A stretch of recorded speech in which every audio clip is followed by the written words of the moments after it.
parce qu'il semblerait, si j'ai bien compris, en fait, que tu... Oula, attention, que tu veux une relation saine. Mais alors j'ai une vraie question pour toi. Pourquoi tu tombes amoureuse, en fait, toujours du même type de mec? Au début, en fait, tout est intense. Il est carrément magnétique. Différent des autres, il te fait sentir quelque chose de fort. C'est de ça dont on va parler aujourd'hui. Alors, je t'embarque avec moi. J'ai pour ambition de faire mes 15 000 pas quotidiens. Donc là, on est en pleine nature, c'est le kiff, voilà. Je t'avoue que je suis un peu stressé parce que me filmer avec des gens autour, c'est particulièrement challengeant. Mais vas-y, on s'en fout. En vrai, je pense que ce que j'ai à te partager ici va te faire triper et surtout va te challenger parce que il y a des questionnements qui vont pas forcément te plaire mais qui te seront utiles. Alors assis-toi ou en tout cas va marcher avec moi si tu veux et au moins comme ça tu as le temps de venir d'y voir plus clair. Donc on va revenir à cette fameuse relation. Le fait est que en fait je te disais au début, le mec, il semble être magnétique, en tout cas différent des autres. Il te fait sentir quelque chose de particulièrement fort. Voilà, ça c'est au début en tout cas. Et puis, petit à petit, le mec, il fait quoi? Il devient distant. Voilà, et puis ça devient ambigu, ça devient difficile à lire. Et toi, tu te retrouves encore dans la même position. Quelle est cette position? Attendre, analyser chaque message, essayer de comprendre ce qu'il essaye de faire. Voilà, mais ça ne marche pas. Et peut-être que tu t'es déjà dit pourquoi ça m'arrive toujours à moi ça? Mais je comprends pas, pourquoi c'est toujours pour ma gueule? Alors aujourd'hui, je vais te dire quelque chose en fait qui peut-être, c'est même sûr, va être un peu dérangeant pour toi. Ce n'est pas le hasard, absolument pas. Ce n'est pas une question de malchance, voilà, c'est pas une question de trouver un petit trèfle à 4 feuilles, ça n'a rien à voir. C'est une question de programmation. Le cerveau humain fonctionne d'une manière assez particulière. La partie consciente de ton esprit, c'est celle qui réfléchit, analyse, prend des décisions. Et c'est seulement une petite partie de ce qui dirige véritablement ta vie. Alors, mais d'ailleurs, on estime que à hauteur de 95% de tes comportements viennent de l'inconscient. Voilà, 95%. Je veux dire... Donc en fait, ce que tu crois contrôler, en fait, c'est juste 5% de ta life. Voilà. Et ça veut dire aussi que la plupart de tes choix, de tes réactions et même de tes attirances se jouent sous la surface, en dehors en fait de ce que tu crois contrôler. Imagine ton esprit un peu comme deux choses, une petite fourmi et un énorme éléphant. Ok, la fourmi, c'est ta conscience. C'est la partie de toi qui dit c'est toi, je veux une relation saine. Je veux quelqu'un de stable. Je veux quelqu'un qui me respecte. Il y a un problème. La fourmi est posée sur le dos de l'éléphant. Et l'éléphant, c'est ton inconscient. La fourmi, elle veut aller au nord, bien ça lui fasse. Mais que si l'éléphant, lui, marche vers le sud, en fait, tu peux deviner ce qui va se passer. Ça ne va pas prendre, ça ne va pas fonctionner. Voilà. Donc en fait, j'espère que cette image te parle. Tu peux avoir toute la volonté du monde. Ok, tu peux te promettre que cette fois-ci, tu ne referas pas la même connerie. Tu peux lire des livres, écouter des podcasts, regarder des vidéos comme celle-ci. Mais si ton éléphant marche dans l'autre direction, eh bien en fait, tu vas revivre la même histoire. Encore et encore. Ouais, c'est relou, hein. Donc la vraie question devient donc plutôt, pourquoi ton éléphant choisit toujours le même type d'homme? Et souvent, la réponse commence très tôt, bien avant tes relations, bien avant ta vie d'adulte. Elle commence en fait quand tu es enfant, dans ton enfance.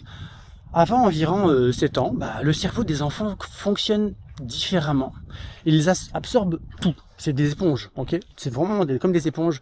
Tout ce qu'ils voient, tout ce qu'ils entendent, c'est sans filtre. Voilà, c'est sans recul, sans esprit critique. C'est pour ça en fait que qu'un enfant en fait peut croire très facilement à certaines choses. D'ailleurs, on dit d'un enfant qu'il est particulièrement candide, ok? Mais ça veut aussi dire que certaines phrases, certaines situations peuvent laisser des traces profondes. Imagine une petite fille, ok? Imaginons, elle veut juste une chose, l'attention de son papa. Elle veut être vue, aimée. Tout ça, c'est important, ok? Et elle veut être perçue comme importante. Et un jour, elle vient vers lui. Elle veut jouer, elle veut lui montrer quelque chose, mais son père, en fait, il est fatigué, stressé. Admettons qu'il est... Bon allez, tiens, on va aller par ici, on va voir ce que ça donne. Peut-être que je vais réussir à trouver un spot sympa. Donc je te disais, imaginons en fait que le papa il est pris dans ses problèmes, ok? Il lui répond sèchement, genre voilà, peut-être même qu'il lui dit arrête, tu es trop. Tu es trop X ou Y. Ou alors, oh, tu es pénible. Pour l'adulte, en soi, ce n'est qu'une phrase, c'est pas bien méchant, tu vois. C'est juste un moment de fatigue. Mais pour l'enfant, il s'agit en fait ici d'une conclusion. Il se dit, mon père est stressé, elle se dit peut-être, je suis trop, je dérange, je ne mérite pas de l'attention. Et cette petite conclusion peut devenir en fait une conclusion. Ah ouais, je suis pas sûr d'avoir choisi le meilleur chemin. Là, le challenge va être de parler et en même temps de respirer. Ok, on va y aller. Donc en fait, cette fameuse croyance qui s'installe dans son inconscient, c'est ça qu'une fois plus tard, en tant qu'adulte, bah, ça commence à être de la merde. Donc des années plus tard, cette petite fille est devenue une femme. Ok, c'est peut-être toi. Et cette femme rencontre un homme. Un homme qui puisait, bah, se trouve être, allez, admettons, instable. Non, pardon. Admettons, je refais l'histoire. Admettons, cet homme, il est stable, ok, disponible. Mais étrangement, eh ben, en fait, elle ne ressent pas cette fameuse étincelle. Elle n'arrive pas, elle n'a pas ce frisson, en fait, tu vois, cette intensité. Puis, ben, en fait, elle rencontre un autre gars, un autre bougre, un homme un peu plus distant, un peu plus difficile à atteindre. Quelqu'un dont elle a l'attention, dont l'attention, en fait, doit se mériter, et surtout, dont l'attention n'est pas acquise. Et là, oh, ben, en fait, tout s'active, son cœur s'emballe, elle se sent vivante, elle pense à lui tout le temps, genre, vraiment tout le temps. À ce moment-là de la vidéo, peut-être bien que t'es en train de te dire, putain, mais il parle de moi, le bougre, là, ou ça se passe comment? Je reviens dans l'histoire. En fait, cette femme, elle veut prouver qu'elle mérite son amour. Mais ce qui se joue là, en fait, ce n'est pas vraiment de l'amour, c'est un vieux programme. C'est la petite fille, en elle, ok, qui est en colocation, qui est toujours là, qui essaie encore d'obtenir l'amour qu'elle n'a pas reçu. Et tant que ce programme reste inconscient, bah en fait, il va diriger tes choix, tes attirances, ainsi que tes relations. C'est pour ça que certaines femmes, en fait, ont l'impression de vivre toujours, encore et encore, la même histoire. Allez, on se chauffe, on va gravir tout ça ensemble. Allez, on y va. Donc je te disais, bah ouais, c'est toujours la même histoire. En tout cas, elles ont cette impression-là, mais avec des hommes différents, mais avec le même scénario en fait. Hein. C'est la même distance. Attends, j'essaie de ne pas casser la gueule. Donc, je te dis la même distance, la même confusion, la même douleur, parce que bah en fait l'éléphant continue de marcher dans la même direction. Voilà. Alors il y a deux choses importantes à comprendre. La première, tu vois, c'est qu'en fait ton cerveau est programmable. Que tu le veuilles ou non, ton cerveau est programmable. Et ce qui concerne, voilà. Et ce qui programme en fait ton cerveau, c'est surtout ton environnement. Mais pourquoi j'ai décidé de passer par là? C'est surtout en fait ton environnement qui va programmer ton cerveau. Les gens autour de toi, bah, programment ton cerveau. Les relations que tu observes programment ton cerveau. Les histoires que tu vis programment ton cerveau. Si tu grandis dans un environnement où l'amour, désolé pour l'avion, là c'est l'hélicoptère, tu le vois là. Désolé. J'avais la flemme de mettre un micro. En vrai, je préfère la caméra comme ça, c'est facile. Surtout que sinon tu m'aurais entendu respirer comme un phacochère. Et c'est pas ouf, tu vois. Donc en fait, si tu grandis dans un environnement où l'amour est instable, ton cerveau va associer amour et instabilité. Si par contre tu grandis dans un environnement où l'amour se mérite, ton cerveau va associer amour et effort. Et plus tard, une relation saine et enfin simple et saine peut même te sembler étrange, presque ennuyeuse. Parce que ton système nerveux est habitué en fait au chaos, pas à la sécurité. Alors la vraie question n'est pas pourquoi je tombe encore et encore sur les mauvais hommes. La vraie question devient plutôt pourquoi mon inconscient est attiré par eux. C'est pas la même. Parce que tant que tu ne changes pas ce programme-là, tu peux changer d'homme, mais tu ne changeras pas d'histoire. La bonne nouvelle, c'est que comment est-ce que je peux te formuler ça? C'est que ce programme peut être transformé. Mais alors, c'est pas simple, hein, et c'est même pas une question de volonté. C'est pas juste en se disant cette fois-ci je ferai attention.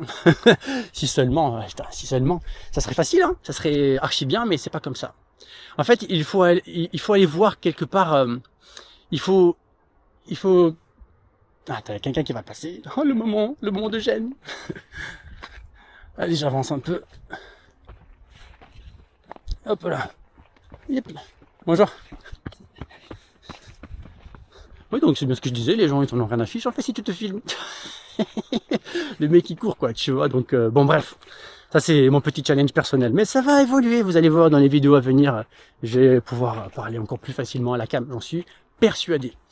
Qu'est-ce que je te disais? Ouais, en fait, c'est qu'il faut aller voir ce qui se passe sous la surface. Donc, dans les 95%. Comprendre en fait quelles croyances dirigent tes choix, quelles blessures influencent tes attirances et quel schéma ton cerveau essaye inconsciemment de rejouer. Parce que tant en fait que tu ne vois pas le programme, tu vis dedans. Hein. Tu peux commencer, tu ne peux pas en fait commencer à en sortir sans le voir. Oh, je suis essoufflé. Ah. Comment il faisait le mec là pour courir ici sans déconner? Moi juste je marche, je suis essoufflé, c'est pas juste. Bon bref, qu'est-ce que je te disais? Alors, et là en fait l'idée c'est pas que tu aies à déplacer des montagnes, pas seulement trouver quelqu'un, mais plutôt en fait de te retrouver toi. Ok? Parce qu'une femme en fait qui commence à comprendre ses schémas intérieurs devient différente. Elle ne court plus après l'amour, elle ne mendie plus l'attention, elle ne sort plus dans l'attente, elle devient beaucoup plus calme, plus claire, plus solide en fait. Solide particulièrement intérieurement. Et curieusement, on va savoir pourquoi, en fait, ce sont souvent ces femmes-là qui attirent enfin des hommes capables d'aimer vraiment. Et là, la magie opère. Alors, si cette vidéo t'a parlé, il y a de fortes chances que tu sois déjà en train de voir certaines choses différemment. Et parfois, ce moment où quelque chose devient clair, ben en fait, c'est exactement le moment où tu as une nouvelle histoire qui peut commencer. Donc, peut-être bien qu'il est temps pour toi de venir te saisir de cette opportunité, de cette synergie positive, de cet élan, pour surfer dessus, d'accord? Alors, si tu as regardé cette vidéo jusqu'à la fin, c'est que en fait, ça te parle ce que je suis en train de te dire. Alors, j'ai une proposition à te faire si tu as envie de reprendre le contrôle, vraiment le gouvernail de ta vie sentimentale et émotionnelle en main. Pourquoi est-ce qu'on n'en parlerait pas ensemble? Voilà, j'ai organisé pour toi des appels diagnostiques. C'est un appel gratuit de 15 à 20 minutes. L'idée c'est que je vienne te sonder, te poser des questions qui vont peut-être venir te secouer et vérifier en fait si on est compatible pour réussir à travailler ensemble pour ton émancipation, pour te libérer en fait de ces schémas inconscients, pour te libérer de ton 95% qui te met dans le mal en fait, tu vois. Donc tu as le lien directement en dessous, en lien cliquable. Je te laisse choisir le créneau qui te correspond le mieux, si toutefois ça fait sens pour toi. Parce qu'évidemment, si c'est juste pour papoter, faire connaissance, c'est pas fait pour ça. C'est cool, on peut le faire en commentaire, tu vois. Mais par contre, on peut aussi organiser un véritable appel pour faire en sorte de changer ta life et impacter positivement en fait les années, les mois à venir. Voilà. Donc je te laisse voir si ça fait écho en toi. Moi, je vais retrouver mon souffle et peut-être aller rentrer chez moi. En vrai, là, les 15 000 pages, je pense qu'ils sont pas loin d'avoir été validés. Voilà. Je te souhaite le meilleur. Je te dis peut-être de l'autre côté avec le téléphone. Et puis voilà quoi. Salut!